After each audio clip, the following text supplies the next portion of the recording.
যে বিজেপিক যদি ইলেকশন হৰুৱাবৰ কাৰণে জুবিন গাৰ্গৰ ইস্যুটো জীয়াই ৰাখিব লাগে বেলেগ কথা জুবিনক ন্যায় প্ৰদানৰ কাৰণে যদি জুবিনৰ বিচাৰ লাগে অনুগ্ৰহ কৰি এসআইটি তদন্ত নোহোৱালৈকে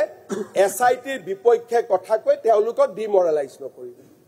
যিদিনাখন তদন্ত ৰিপৰ্ট আহিব চাৰ্জশিট আহিব সিদিনাখন যদি কোনোবা উকিলে কয় দিস ইজ এ উইক চাৰ্জশিট বেলেগ কথা কিন্তু আজি দিনটো যেতিয়া আমি দেখাই নাই চাৰ্জশিটখন কি হ'ব মোক এনেকে এটেক কৰিলে মুখ্যমন্ত্ৰীয়ে কিয় হত্যা বুলি কৈছে আৰে দিস ইজ অন ৰেকৰ্ড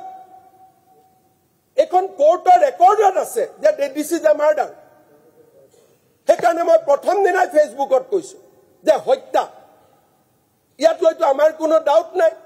যিদিনাখনৰ পৰা মই হত্যা বুলি কলো মোৰ ওপৰত আক্ৰমণ আৰম্ভ হৈ গ'ল কিয় মুখ্যমন্ত্ৰীয়ে হত্যা কলে আৰু হত্যাটো হত্যা নকয় মই চুমা খোৱা বুলি কম নেকি মইতো হত্যাটো হত্যাই কম ইট ইজ এ মাৰ্ডাৰ মই আজিও এক সদনত কৈছো and will follow murder case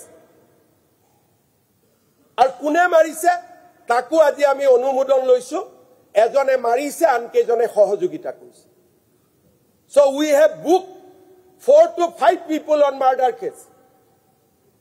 ইয়াত আমি জুবিনক লৈ ধেমালি কৰিব অহা নাই আমি জুবিনক লৈ ৰাজনীতি কৰিব অহা নাই